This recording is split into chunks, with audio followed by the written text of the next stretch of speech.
News మొదటి రోజు SIT విచారణ లోతుగా జరిగింది. దాదాపు 11 గంటల పాటు పూరి జగన్నాథ్ను మొదటి రోజు విచారించారు.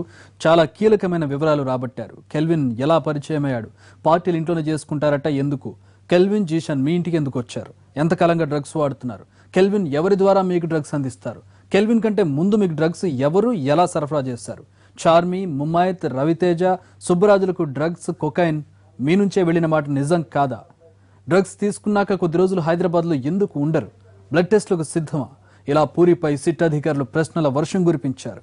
దీంతో ఉక్కిరి బిక్కిరైన పూరి ఆధారాలు కూడా చూపించడంతో ఎట్టకేలకు కెల్విన్తో పరిచయాన్ని ఒప్పుకున్నారు. కెల్విన్ ఓ మిత్రుడి ద్వారా పరిచయం అయ్యాడని, అయితే కెల్విన్ డ్రగ్స్ సరఫరా చేస్తాడని ఆ తర్వాత తెలిసిందని చెప్పాడు. అయితే కెల్విన్ గురించి పూర్తిగా స్పష్టంగా చెప్పలేదు పూరి.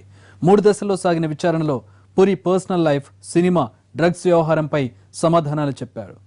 సమాధానాలు చెప్పకపోయిన ప్రతిసారి సిట్ అధికారులు ఆధారాలతో ముందుకు రావడంతో ఆ సమాధానాలు చెప్పారు పూరి.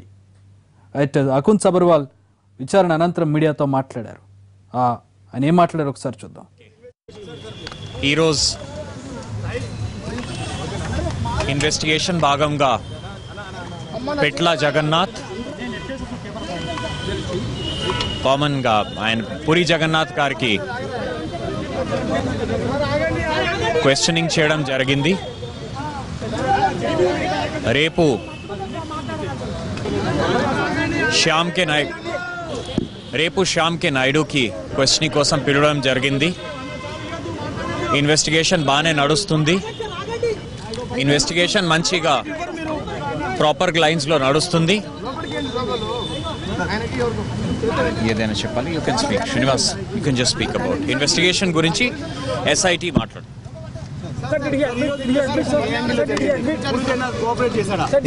He has cooperated. వాలంటరీగా శాంపుల్కి డ్రా చేశాము. ఫర్దర్ క్లూస్ కూడా ఇచ్చారు. ఇన్వెస్టిగేషన్ జరుగుతూ ఉంది. తర్వాత విషయస్ అన్ని రేపు చెప్తాం. That is going. ఇన్వెస్టిగేషన్ జరుగుతుంది. శాంపుల్ వచ్చిన తర్వాత, ఎగ్జామినేషన్ అయిన తర్వాత చెప్పడం జరుగుతుంది. But he has given